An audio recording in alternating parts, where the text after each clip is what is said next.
Hello there and welcome back to Satoshi's R Us. My name is Tim, bringing you crypto truth. Today we're going to talk about Satoshi Nakamoto, the famous Satoshi Nakamoto. It's said that he holds some 1 million Bitcoin in total. We know that he hasn't been seen or heard from in around 13 years. Now, at the current price, his coins would be worth 70 billion US dollars as of this day. He's never sold or used any of the coins except for maybe a few transactions at the very start. Now, why is this? Did Satoshi die? Is that why none of his Bitcoin has ever been touched? Maybe. Did he burn the coins or throw away the keys and just disappear? Maybe he did that as well. Is he hiding somewhere in the background and one day going to eventually wake up all of his addresses and flood the market with supply in order to crash the price, as a lot of people speculate? Well, if he did that, it would definitely affect the price, but it is only 1 million Bitcoin at the end of the day. It's certainly a lot of Bitcoin, but certainly not enough to crash the market completely. That kind of sell off would definitely increase the supply into the market and it would cause a further sell-off. But I still believe it's going to ultimately get absorbed over time and the price would recover. It always does. Bitcoin's lost 80% of its value quite a few times over the years, but it always finds a way to recover. Now, the other thing is, what would Satoshi himself actually benefit from doing something like that? He'd bank 70 billion US dollars, United States dollars. At the end of the day, that kind of thing goes totally against Satoshi Nakamoto's entire belief system. He doesn't believe in fiat money. He sees massive problems with fiat money, and that's obviously why he created Bitcoin as a peer-to-peer e-cash that gives people the ability to transact without a bank, which is very, very different to controlled, centralized fiat money. So that theory itself doesn't make any sense. There'd just be no point to it. But what if we're missing something? If he's still alive and he still has the keys, what could his intentions be? Does he have plans? First, we need to discuss, how did he actually get the 1 million Bitcoin in the first place? Bitcoin is mined in blocks. The first 20,000 blocks mined rewarded Satoshi Nakamoto with 50 Bitcoins per block. Right, so 50 by 20,000 gives you 1 million Bitcoin. They were likely really only mined by Satoshi, as none of these Bitcoins have ever been spent and the miner behavior is consistent each time these 50 Bitcoins were mined in each of these first 20,000 blocks. So we know it's him. It's widely accepted that it was him. And when he mined these blocks of 50 Bitcoin, he sent the Bitcoins to 20,000 different addresses.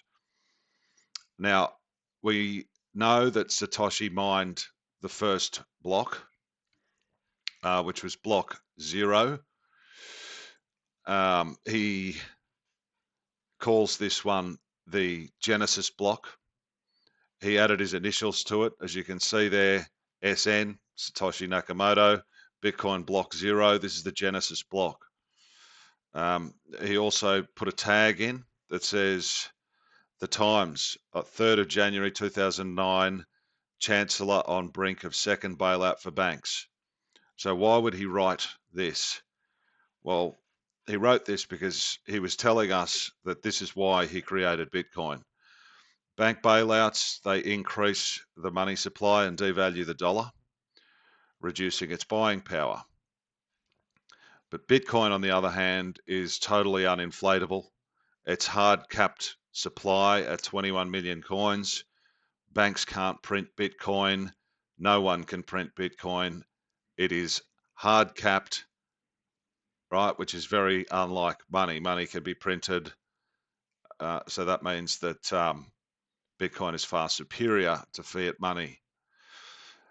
Now, as he was mining, we know that at block 170, um, he Satoshi himself sent some Bitcoin, 10 Bitcoins to this address here, uh, this one right here, and he sent 10 Bitcoin, and the remaining 40 he sent to another random address which has never been addressed. But this address here belongs to Hal Finney, and he received that one, as you can see in this note from Hal back in 2013, when he's just talking a little bit about his life. When Satoshi announced the first release of the software, I grabbed it right away. I think I was the first person besides Satoshi to actually run Bitcoin. I mined block 70 something, so he did mine one of the blocks along with Satoshi early on. And I was the recipient of the first Bitcoin transaction when Satoshi sent 10 coins to me as a test. I carried on an email conversation with Satoshi over the next few days, mostly me reporting bugs and him fixing them. Right? So it worked. Bitcoin worked. It was operational. Bitcoin was now underway. Now, I've studied Satoshi. I've read all of his emails, all of his posts. I've considered his intentions, and he certainly does not appear to be a greedy person. And he definitely is not interested in fame or money, because he could have a hell of a lot of it if he wanted to. But that's obvious that that's not what he wants, unless, of course, he's dead. Now, this is extremely unusual because there's not many people who could hold $70 billion worth of anything and just not sell it, not transact it, or brag about creating it. What Satoshi's proven to be, assuming he's still alive, is that he's totally selfless. His last words that we're publicly aware of as him being Satoshi Nakamoto were, "I had a few other things on my mind as always, so I moved on to other things. Now it's in good hands with Gavin and everyone." Um, I'll show you that email.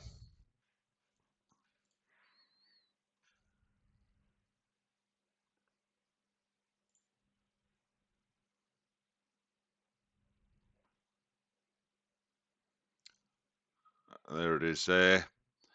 "I had a few other things on my mind as always. I've moved on to other things. It's in good hands with Gavin and everyone." Mike Hearn previously revealed the final instructions as part of an email exchange with Nakamoto about the challenges and technical aspects of implementing Bitcoin, functionalities to control spam using BTC as collateral. "I do hope your Bitcoin continues to be developed into an alternative client. It gives Java developers something to work on, and it's easier with a simpler foundation that doesn't have to do everything." Satoshi's final message also adds a sense of passage. "I had a few other things on my mind as always.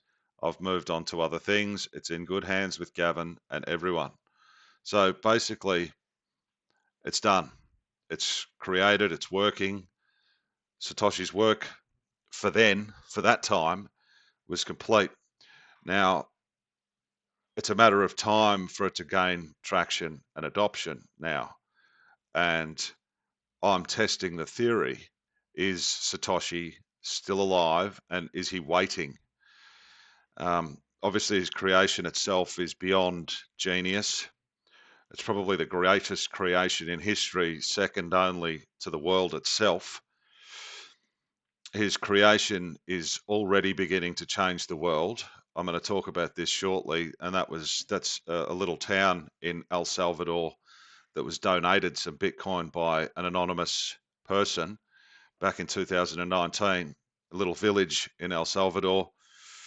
They now run entirely on Bitcoin. They don't use fiat money at all. So we'll talk about that shortly. Now, did Satoshi create Bitcoin for his benefit?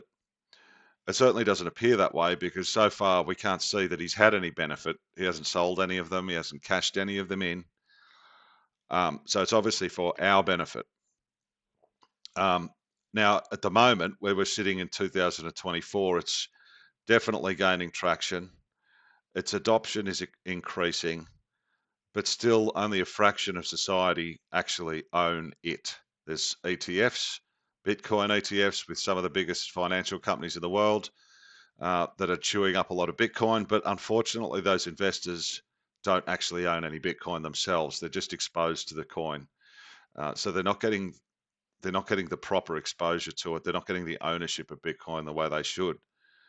Satoshi didn't design Bitcoin so that we could get exposure to it in ETFs and get rich in US dollars. He designed it so that we could transact with it with each other without, well, privately, without banks, without governments, overarching governments watching everything that we do. But is it possible that Satoshi was so far ahead of his time that we haven't even seen what he might have actually done yet, or what he might be about to do at some point? See, when Bitcoin does when Bitcoin does gain mass adoption, it's absolutely inevitable that it's going to topple the banks. And then when the banks fail, governments are going to fall just along with them. Now, unfortunately, as a result of this, and it's something that a lot of people don't think about, but there's a lot of people who are disadvantaged in the world and disabled who rely on governments. And what's going to happen to them? They could be potentially left out in the cold. Pardon me. So who's going to look after them without a government? How would they get any welfare or disability payments without some form of government system to look after them?